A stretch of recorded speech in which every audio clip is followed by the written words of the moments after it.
할렐루야. 성탄의 마지막 대림절입니다. 성탄은 청과 축복이 우리 모두에게 함께 하시기를 축복합니다. 천주교와 개신교는 사도신경을 권위 있는 신앙 고백으로 여긴다는 점에서는 같습니다. 개신교 중에서 신예교회는 사도신경이 성경에 없다는 이유로 해서 예배 시간에는 고백하지 않습니다. 인간이 만든 것이기 때문에 그만한 권위를 둬서는 안 된다는 입장이죠. 하여튼 그 외에 대부분의 개신교회, 기독교는 천주교와 함께 같은 신앙 고백을 이 사도신경은 고백합니다. 그러나 신앙 고백물은 동일하지만 각 신조에 대한 해석에 있어서는 캐톨릭과 개신교회가 약간의 차이를 보입니다. 해석에 있어서 가장 큰 차이를 보이는 것이 바로 오늘 우리가 묵상하게 될 성도의 교제와 라는 부분입니다.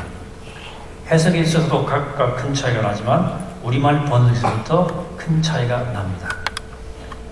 캐톨릭에서 사용하는 우리말 사도신경은 이렇게 이 부분을 번역해 놓았습니다. 성인의 통공을 믿습니다. 전혀 다르죠? 무슨 말이냐면 천주교에서는 이 땅에 있는 성도들이 이 세상을 떠나 천국에 있는 성인들의 공덕을 힘입는다 라고 가르칩니다. 지상의 성도와 연옥의 성도와 천국의 성도가 기도를 통해서 서로 통할 수 있다고 믿는 거죠. 그래서 천주교에서는 죽은 사람의 영혼을 위해서 기도하는 전통이 생겼고, 그것이 중세에 그렇게도 문제가 되었던 면죄부 발행의 근거가 되기도 했습니다. 이 같은 교리의 근거에서 캐톨릭은 위대한 신앙인들을 심사하여서 합격한 사람들을 세인트, 성인의 반열에 올립니다. 지상에 사는 사람들은 그 성인들에게 기도함으로써 도움을 입을 수 있다고 믿습니다. 때로는 성인들마다 이 성경 특기가 있어서 질병 치료를 위해서 기도할 때 부를 성인이 있고요. 또 수태를 위해서 불러야 할 성인이 따로 있다고 믿습니다. 근데 우리 기독교, 우리 개신교회는 이 같은 천주교회의 전통을 잊지 않습니다. 성인 선배는 루터를 비롯한 종교 개혁자들이 가장 중요시했던 개혁의 대상이었습니다. 종교 개혁자들은 특정 인물을 성인으로 추앙하고 그들을 예배하며 그들의 이름을 부르며 기도하는 것을 반대했습니다. 성경에 근거가 없다는 사실 때문입니다. 또 하나님과 우리 인간 사이에 중재할 분은 오직 예수 그리스도밖에 없다는 사실 때문입니다. 우리가 성모 마리아에게 혹은 다른 성인에게 기도하다 보면 참된 중보자신 예수 그리스도를 망각하게 되기 때문에 그렇습니다. 히브리서 저자는 이 점에 대해서 분명하게 이렇게 말씀하고 있습니다. 그러므로 자기를 힘입어 하나님께 나아가는 자들을 온전히 구원할 수 있으니 이는 그가 항상 살아계셔서 그들을 위하여 간구하심이라. 그리스도를 얘기하는 거죠. 우리 주님께서 하나님 보좌 우편에서 우리를 위해 중재 기도하고 계시므로 우리에게 더 이상의 중재자가 필요가 없는 겁니다. 신학의 저자들은 예수 그리스도를 믿는 사람들을 헬라어로 호이하교라고 불렀어요. 즉 거룩한 사람들이라는 뜻입니다. 이 호이하교라는 말을 달리 번역하면 성도예요. 또 성인도 됩니다. 높은 덕을 이루고 거룩하게 살며 기적을 일으킨 사람만이 성인이 아니라 믿는 우리 모두가 거룩한 인간, 성인이라는 것이 성서 입장이에요. 그래서 김대건 성인이라고 불러야 한다면 저 여러분들의 이름 뒤에 성인이라고 붙일 수 있다는 거죠. 우리가 원치 않아도 예수 그리스도를 영접한 사람은 성인이라는 이름을 받습니다. 우리가 원해서 붙인 것이 아니라 하나님께서 우리에게 부여하신 것입니다. 제가 지난주 교회에 대해서 말씀을 드리면서 교회는 완전하지 않지만 거룩하다고 말씀드렸어요. 믿는 사람들에 대해서도 똑같은 말이 적용됩니다. 예수 그리스도를 주로 영접한 사람은 완전치 않지만 거룩합니다. 하나님의 자녀로 거듭났기 때문이며 성령께서 그 안에 거하시기 때문이며 영원한 생명이 그에게 주어졌기 때문입니다. 그 모든 것을 죽고 나서 하나님 앞에서 이르렀을 때 시작되는 게 아니에요. 지금 이곳에서 예수 그리스도를 주로 영접할 때 일어나는 영적 사건입니다. 문제는 그것이 영적 사건이어서 느껴지지 않을 경우가 많다는 데 있습니다.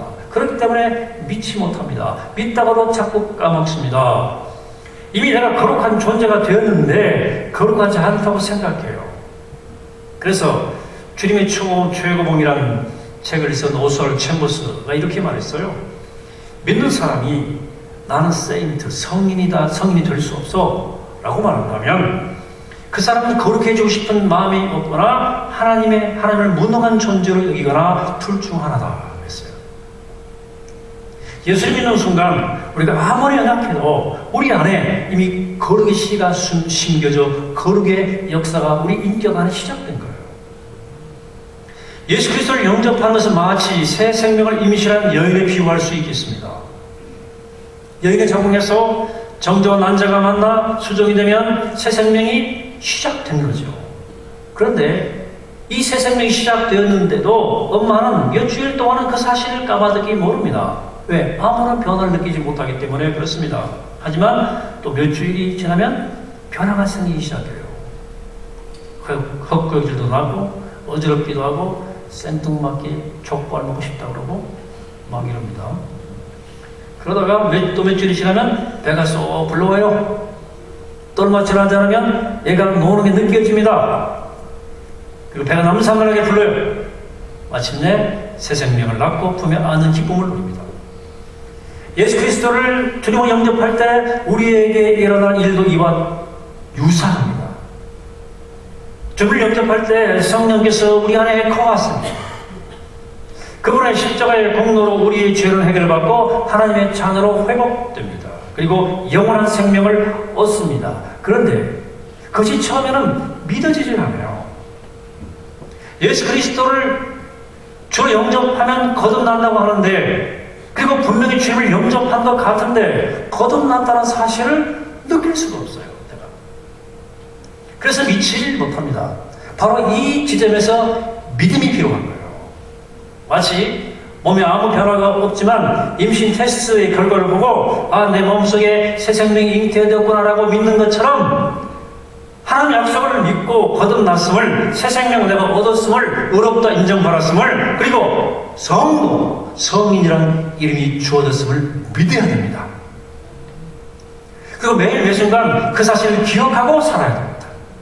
이게 크리스천의 자의식이에요. 자, 사랑하는 여러분, 여러분들이 이미 거룩한 존재가 되었다고 믿습니까? 우리보다 앞서간 구름같이 허다한 증인들, 바울과 베드로, 어거스틴과 프랜스, 루터, 캘빈, 보네퍼, 마틴 루터 킹, 주기철, 손영환, 김재준, 한경직, 이런 분들과 같이 여러분도 같은 성도의 바늘에 들려 올렸다는 사실을 믿으십니까? 믿어지지 않는다면 그 이유가 무엇인지를 따져보시기 바랍니다. 챔버스가 지적한 대로 아무리 노력해도 달라지지 않는 나에 대한 불신 때문입니까? 아니면 하나님의 능력에 대한 불신 때문입니까? 아니면 변화될 마음이 없어서입니까?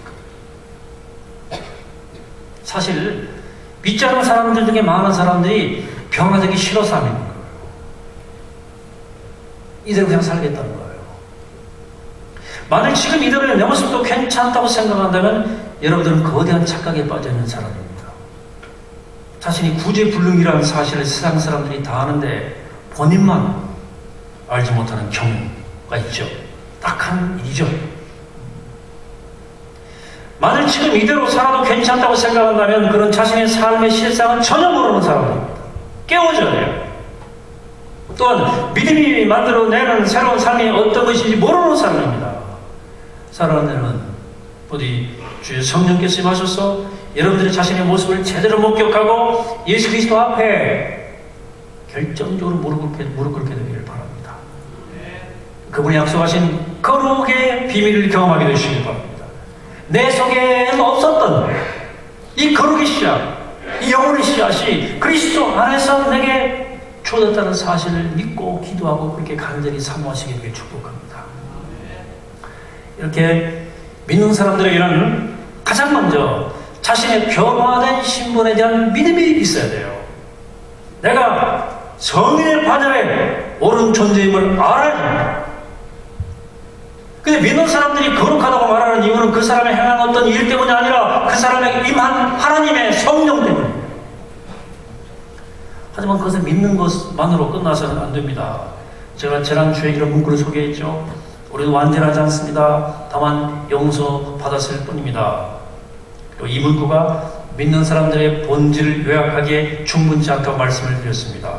왜냐하면 용서받은 죄인으로 만족하고 끝날 가능성이 농후하기 때문에 함정이 있어요. 우리는 완전하지 않죠. 근데 성도예요. 성인이라는 이름을 얻은 거예요. 그러므로 이제는 그 이름에 걸맞게 살아야 됩니다. 예수 그리스도를 믿는 사람들은 이름을 먼저 따놓고 얻어놓고 그 이름의 내용을 채워가는 사람들이에요. 그래서 제가 앞에 소개한 문구보다 더 완전한 문구가 있다고 말씀드렸죠? 그게 뭡니까? 나는 아직 멀었습니다. 하지만 나는 더 이상 과거의 내가 아닙니다. 이미 시작됐어요. 그럼 믿는 사람들은 끊임없이 자라가면서 거룩해져서 성인이라는 내 이름을 채워나가는 거예요. 우리가 진실로 믿으면 그런 변화가 일어날 수밖에 없고, 진실로 믿으면 그렇게 마땅히 그러야만 합니다. 어느 지점에 이르러서 이만하면 됐다고 말할 수 없습니다. 참된 믿음은 끊임없이 중단 없이 끝까지 거룩함이 있어서 자라가도록 만들어주는 게 참된 믿음이에요. 그래서 오늘 바울 사도는 우리 이렇게 말씀하고 있습니다. 13절에서 우리가 다 하나님의 아들을 믿는 것과 아는 일 하나가 되어 온전한 사람을 이루어 그리스도의 장성한 분량이 충만한 데까지 이르리니. 15절을 건너갑니다. 오직 사랑 안에서 참된 것을 하여 범사에 그에게 잘할지라. 그는 머리니 곧 그리스도라. 어떤 분들이 이렇게 말하고 싶을지 모르겠어요. 왜 굳이 그렇게까지 잘해야 됩니까? 내가 목사도 아니고 장로가 될 것도 아닌데 그냥 예수 믿고 죄사함 받고 죽을 때 천국 갈 정도로만 믿으면 되지 않습니까? 여러분, 죽어서 천국 갈 정도의 믿음은 얼마 정도의 믿음을 말하는 겁니까? 진실히 말하자면 그만한 믿음만 있어도 그 믿음은 그 사람을 반드시 변화시킵니다. 예수 믿는 것은 천국 가는 입장권을 받는 게 아니에요. 지금 우리 가운데 있는 하나님 나라를 보고 그 나라의 시민으로 살아가는 거예요. 그렇게 사는 사람에게 변화가 일어나게 돼 있어요. 믿음은 물건이 아니에요. 생명이에요. 생명이에요. 살아있기 때문에 그 믿음 안에 있는 사람은 그 사람을 변화시키는 거예요. 하나님의 슬픔에 참여하게 만듭니다. 그래서 그런 성이라는 이름을 채워가는 거예요. 따라서 내가 예수 믿은 지 꽤 오래 되었는데도 아무런 변화가 없다. 내 안에 믿음이 살아있는지를 점검하셔야 됩니다. 내가 임신했는데 몇 달이 지나도 몸에 아무런 변화가 안 일어나. 그 뱃속에 태어난 죽었음이 틀림이 없습니다. 믿음으로 인한 변화는 더뎌도 반드시 일어나게 되어 있어요. 그리고 우리가 성인이라는 이름과 관계에서 한 가지 주목할 사실이 있는데, 신약성경에서 성도, 즉 성인이라는 말이 쓰일 때 항상 복수로 나온다는 사실입니다. 단수로 쓰인 경우도 간혹 있긴 하지만 그 경우에도 뜻은 복수의 의미를 담고 있습니다. 그러니까 신약성서 안에는 성인은 없고 성인들만 있단 말이에요. 이건 뭘 의미하느냐? 나 홀로의 성인은 없다는 거예요. 인간은 외딴 성이 아닙니다. 인간은 관계적 존재입니다. 인간은 홀로 할 수 없어요. 같은 원리로 누구도 나 홀로 성인 될 수 없어요. 홀로 성인으로 자처한다면 그 사람은 거대한 착각에 빠진 거예요. 오늘 말씀에서도 그 점이 아주 분명하게 명시되어 있습니다. 주님께서 어떤 사람은 사도로, 어떤 사람은 예언자로, 어떤 사람은 복음 전도자로, 어떤 사람은 목사와 교사로 삼으셨는데 그 이유가 뭐예요? 바울 사도는 이렇게 답합니다. 12절 이하에서 이는 성도를 온전하게 하며 봉사 일을 하게 하며 그리스도의 몸을 세우게 하세요. 우리가 다 하나님의 아들을 믿는 것과 하는 일에 하나가 되어 온전한 사람을 이루어 그리스도의 장성한 분량이 충만한 데까지 이르리니라고 했어요. 믿는 사람들이 서로 연합하여 그리스도의 몸된 교회를 이룹니다. 그래서 교회 안에서 각자에게 주어진 은사에 따라서 섬김으로써 믿는 사람들은 그리스도의 충만한 경지까지 자라가는 거예요. 각자 알아서 자라는 게 아니에요. 모두가 함께 자라가는 거예요. 서로 돕고 서로 섬기며 서로 기도하고 서로 보듬어 하나 함께 자라가는 것이 교회예요. 그렇지 않으면 성인 될 수 없어요. 그래서 오늘 16절에서 이렇게 다시 말씀하십니다. 그에게서 온 몸이 각 마디를 통하여 도움을 받음으로 연결되고 결합되어 각 지체의 분량으로 역사하여 그 몸을 자라게 하여 사랑 안에서 스스로 세우느니라. 사도신경에서 나는 성도의 교제를 믿습니다 라고 고백할 때 우리는 이 진실을 고백하는 겁니다. 성도는 다른 사람과 다른 성도와 사귀고 섬기고 소통하는 사람이라는 것, 그리고 교회의 본질은 믿는 이들이 서로 사귀고 나누고 섬기는 게 있다는 것, 그리고 그렇게 하여 우리 모두는 성도로 성인으로 자라간다는 것을 믿는 겁니다. 강원도 태백에 예수원이라는 기도원이 있죠. 성공의 대천덕 신부님이 세운 기도원, 저도 가봤습니다만 그분이 교회에 대해 말하면서 독특한 제안을 했죠. 한자로 교회라고 할 때면 가르칠 교회, 모일 회자를 쓰는데, 그런데 교회 본질을 고려한다면 사귈 교회, 모일 회자를 썼어야 옳았다는 얘기를 했어요. 사귀기. 옛날에 예배당을 연애당이라 그랬습니다만 그렇게 사귀는 거 말고 믿는 사람들이 서로의 믿음을, 마음을 열고 사랑의 사귐을 나누는 것을 말하는 것. 이것이 교회의 본질을. 여러분, 제가 지난주에 말씀드린 것처럼 교회는 절대 완전하지 않습니다. 완전하지 않죠. 교회 안에는 언제나 나의 사랑의 능력을, 인내의 능력을 시험하는 사람들이 있기 마련이에요. 그런 사람 만나 상처받고 나면 마음을 열고 사귈 마음이 싹 사라지죠. 그 마음을 딱 닫고 나는 예배만 드릴 거야, 하나님만 만날 거야, 이렇게 마음을 먹죠. 하지만 불행하기도 그렇게 이웃에게 마음을 닫으면 하나님께도 마음이 닫히게 된다는 사실을 아셔야 됩니다.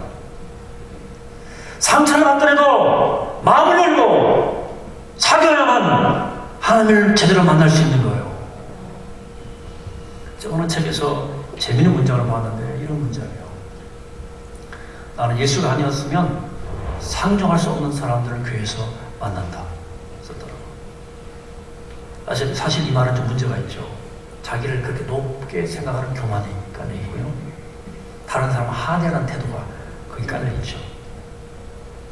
진실한 믿음의 사람이라면 이렇게 생각하면 안 돼, 이렇게 말해도 안 됩니다. 내가 저까지는 만나라? 어떻게 저까지 같은 인간이 어디 있어요? 그렇지만 이 말에는 교회의 본질이 담겨 있습니다. 교회는 예수가 아니고는 절대로 상종할 수 없었던 사람들까지도 대면하고 사귀고 나누고 섬기는 공동체입니다. 그래서 교회는 하나님께서 우리를 칼고 다듬고 광을 내고 원하는 데를 찾는 Factory Saint, 성인 공작소라고 말입니다. 이렇게 해서 우리는 우리를 성이라는 이름에 걸맞게 이 공동체 안에서 키우고 자라가는 거예요. 이게 하나님의 디자인이에요. 여러분, 교회 안에는 우리의 사랑의 한계를 시험하는 사람만 존재하는 것이 아닙니다. 우리의 믿음의 모델이 될 만한 사람들도 있다는 사실이에요. 어느 교우가 조심조심 교회를 다니는 이 세례 받겠대요. 왜 세례 받겠냐, 받을 마음이 생겼냐, 그러니까 그렇게 말해요. 우리 교회는 목사님들도 그렇고 교인들도 그렇고 내가 믿고 따를 만한 훌륭한 분이 많은 것 같습니다. 그런 분이 믿는 하나님이라면 나도 믿어볼 만하다 하는 생각이 들었습니다. 그래요. 솔직히 정말 그런가 좀 쑥스럽긴 합니다만, 그분은 제가 볼 때 아주 비판적이 있고 예리한 부분이 있는 부분인데, 주님이 그분의 마음을 낮추어서 눈을 밝혀줘서 주위에 있는 작은 성인들을 보게 하신 것 같아요. 이렇듯 우리 주변에 잘 살피면 성인들이 많이 있어요. 여러분 겸손하시면 보여요. 이름만 성인이 아니라 살아가는 모습이 성인한 분들이 많이 계십니다. 그분들이 모든 면에서 완전하다는 뜻은 아니고요. 완전한 사람이 어디 있겠습니까? 다만 정말 제가 고개 숙여지게 만드는 성인의 흔적이 한두 가지씩 가진 분들이 많이 계셔요. 여러분 겸손한 마음으로 돌아보시면 언제나 있어요. 그것이 나에게 도전이 되고 모범이 되고 격려가 되지 않습니까? 그 믿는 사람들이 함께 모여 사귀고 나누고 섬기지 않으면 도무지 이런 발견이 영적 발견이 안 이루어지는 거예요. 또 곁에 성인들을 발견할 수 있잖아요. 저 말씀 가운데, 말씀 묵상 가운데 그동안 거쳐온 교회를 쭉 생각해 보니까 그 교회를 거쳐오면서 만난 사람 가운데 제게 영향을 끼친 분들이 있음을 알았어요. 어느 교회든 내 마음속에 저분처럼 됐으면 좋겠다 하고 나를 감동시킨 작은 성인들이 있었더라고요. 어린 시절부터 주일학교 때 제 담임생이 3학년 담임생이 주일학교 강사가 고등학생이었어요. 근데 세라버리고 항상 주일날 오는데 얼마나 친절하고 자상하고 정갈한지 제게는 그 거룩한 성인이었어요. 제가 만난 고등학교 때 선생님이 구호 선생님인데 교회에서도 선생님이었어요. 그분이 얼마나 안 가봤기 똑같은지 학교에서나 교회에서나 똑같아. 그렇게 내 마음속에 선생님 참 좋다. 제가 다 읽었었지만 제가 심화하던 교회마다 훌륭한 장면입니다. 권산 20전 성도들이 작은 성인들이 계셨어요. 지금도 저에게 그런 성인의 모습을 보여주는 분들이 물론 계시죠. 어떻게 보면 지금 제 안에 좋은 것이 있다면 하나님의 은혜지만 나에게 하나님의 모습을 몸으로 보여주었던 그들 작은 성인들 덕분이에요. 내가 배우고 싶은 거예요. 가끔 우리 교회를 떠난 부교육자들이나 후배 목회자들이 제게 하는 말이 있어요. 목사님께 많은 걸 배웠습니다. 제 목회를 보면서 목회할 용기를 받았습니다. 도전받았다는 말을 듣는데 물론 립서비스겠죠. 제가 그 말을 다 믿지는 않습니다만 그래도 제가 다른 사람에게서 성인의 모습을 본 것처럼 하나님께서는 저를 통해서도 다른 사람에게 그런 모습을 보여줄 수 있다는 생각을 하게 되는 거죠. 제자를 하는 게 아니고요. 성도의 교제는 이런 걸 하는 거예요. 성도의 교제. 여러분 교회생활을 어느 정도 하신 분이라면 오늘 주일 지나기 전에 한번 자신이 살아온 과거를 쭉 돌아보세요. 그럼 분명히 여러분들에게 영향을 끼친 작은 성인들이 기억날 겁니다. 만약 그런 사람이 하나도 없다, 기억 안 난다, 그러면 좀 더 겸손이 필요한 분들이 있습니다. 뿐만 아닙니다. 그동안 여러분을 통해서 용기를 얻고 자극을 받고 도전받는 사람이 적지 않아요. 목사님, 저는 그런 사람 없어요. 그게 훨씬 그게 물론 진짜일 수도 있지만 어떤 분은 내가 누구에게 영향을 줬지라고 생각이 된다면 그것도 착각의 가능성이 높거든. 그러나 여러분도 무언가를 본을 보였어요. 자, 사랑하는 여러분, 오늘 말씀을 통해서 성도라는 이름의 무게와 영광을 좀 제대로 알게 되기를 바랍니다. 예수 그리스도를 주님으로 영접하셨습니까? 매일 그분을 주님으로 모시고 살고 있습니까? 그렇다면 여러분의 존재가 예수님 안에서 변화되었다는 사실을 믿으시기 바랍니다. 여러분들이 이미 하늘의 생명책에 기록되었고 이미 성일 하늘에 등재되었어요. 아니라고 그럴 수 없다고 부정하지 마세요. 예수 그리스도 안에서 여러분들이 일어난 신분의 변화를 받아들이세요. 그거 믿으세요. 그리고 이제 여러분 안에 이미 계신 주님을 의지하고 그 능력에 나를 맡기고 매일매일 살아가세요. 내 안에 신비지 거룩의 씨앗이 자라서 나를 반드시 변화시킬 겁니다.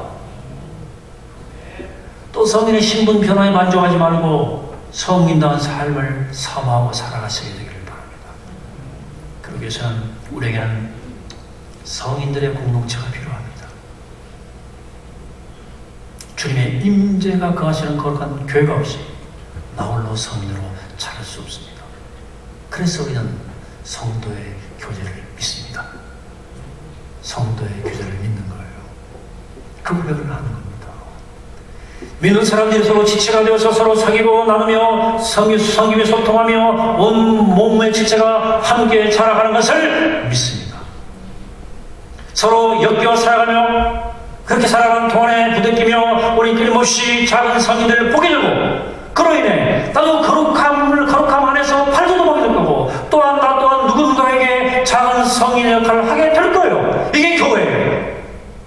이게 아름다운 교회의 본질적 모습이에요. 루이 암스트롱이 불러서 유명한 노래 있죠. 나이도 분은 다 알 거예요. When the Saints Go Marching In 이라는 노래 있죠.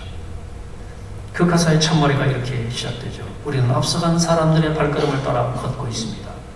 하지만 우리는 새로운 태양이 빛나는 해변에서 모두 다시 연합할 것입니다. Oh, when the saints go marching. 성인들이 함께 행진할 때, when the saints go marching, 성인들이 함께 행진할 때, Oh Lord, I want to be in that number. 그때 주님, 제가 그들 가운데 있기를 원합니다. When the saints go marching, 성인들이 함께 행진할 때, Oh, when the saints go marching, when the saints go marching in, Oh Lord, I want to be in that number. When the saints go marching in. 여러분 어때요? 여러분들 성인들의 행위를 함께 진실로 함께 하고 있나요? 장차 모든 성도들이 세상을 새 땅에서 다시 만나게 될 터인데 여러분 그 자리에 있겠습니까? 그 자리에 있고 싶습니까? 그렇다면 그리스도를 주로 모시고 주와 함께 살아가야 됩니다. 그리고 믿는 이들이 함께 교회를 이루어서 즉 성민들의 공동체를 이루어 함께 자라가야 됩니다. 그렇게 함께 살아갈 때 루이 암스트롱의 노래처럼 흥겹게 신나게 즐겁게 우리 인생길을 갈 것이고 주님께서는 우리를 통해서 이 땅에 주님의 거룩한 일들을 이루어 가실 것입니다. 이제 이 비밀을 알게 하시려고 이 비밀에 참여하게 하시려고 우리 주님께서 이번 성탄절에도 우리를 찾아오십니다. 그 주님을 기쁨으로 맞으며 우리도 거룩한 믿음의 행렬을 함께 서서 힘있게 그 길을 함께 걸어가는 우리 모두가 되기를 이 아침에 주 이름으로 간절히 축원합니다.